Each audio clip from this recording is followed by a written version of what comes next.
Hey guys, Rolando Rodriguez here with xgains.com. We got workouts that work, eats to satisfy, and everything else you need to reach your lifestyle goals.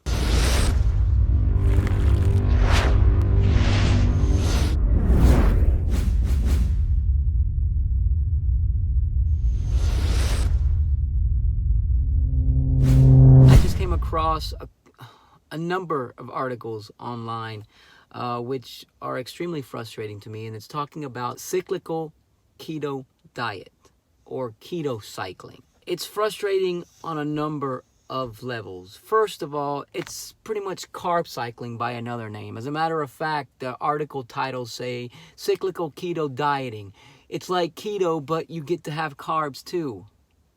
People don't really cycle through keto. They cycle through carbs mainly. The idea has been that you deplete your carbs to a certain degree, and then you carb load, or you have a cheat day, whatever the case may be. You're carb cycling, okay? Now they flip the terms because keto is so, trendy, and it has been now for the last couple of years. So they're getting people to say, oh, wait a minute, I can do this. But guess what, guys? If you're wanting to follow a ketogenic diet, and you're following a cyclical ketogenic diet, and you're cycling carbs every couple of days, you're not following a ketogenic diet. Carb cycling was a thing, and carb loading done correctly, because it did help people, especially when paired with intermittent fasting, keep a better body composition and control their insulin spikes.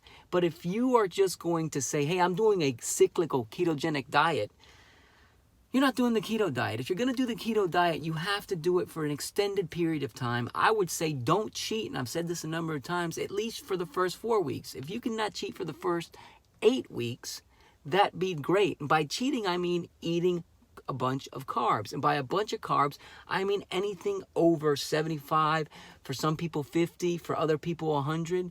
But we typically eat anywhere close to 250 to 300 carbs a day. And for those people out there that say, well, I eat 150 and that's a low carb dieting approach, not really. Because 150, like I've mentioned many times before, 150 carbs a day is pretty much what your brain needs to maintain function. So you're going to be living off carbs in terms of what your brain is utilizing as energy, so you're not tapping into the fat on your body. And that's where we want to be, especially for following a ketogenic diet. We need to give our body enough time to allow it to tap into the fat. And if you are cycling or following a cyclical ketogenic diet and you're having carbs every couple of days, you're not allowing your body to become ketogenic. There are some people out there, about 5% of the people, based off a couple of studies that I've read, or articles that I came across actually, where they don't have the, symptoms of withdrawing from carbs, okay? So the Keto Flu. I personally do. My twin brother doesn't.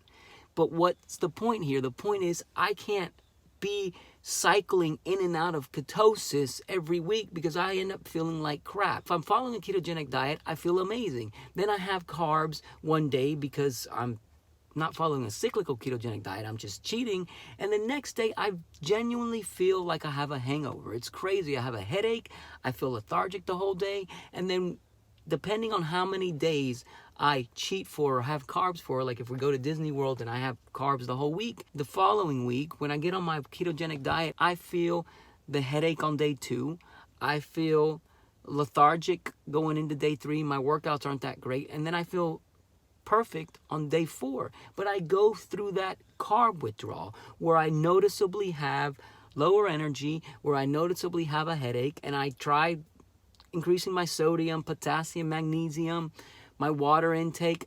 Doesn't matter. I get the headaches coming into ketosis and getting out of ketosis. So if I follow a cyclical ketogenic diet, I'm just going to feel like crap all the time. And people out there that then say, oh, I'm doing the keto diet, but it's really keto cycling diet, they're going to say that the keto diet's the reason they feel like crap. And it's not. It's only because they're not following a ketogenic diet at all. So they're living on the edge, which I've mentioned before. Are you going to become ketogenic and live off the fat? Or are you going to be stuck to fueling your body with sugar?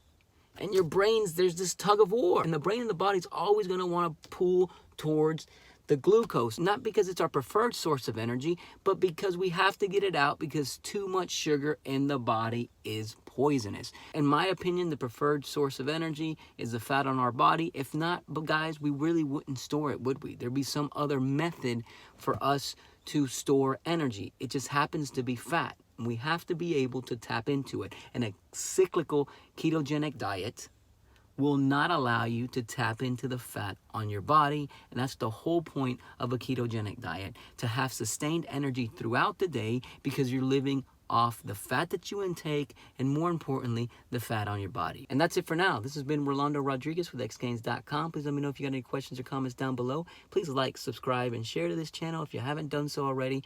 Greatly appreciate it. The website again is x-. That's the symbol, not the word, gains.com. And I hope you guys have a fantastic day. Peace.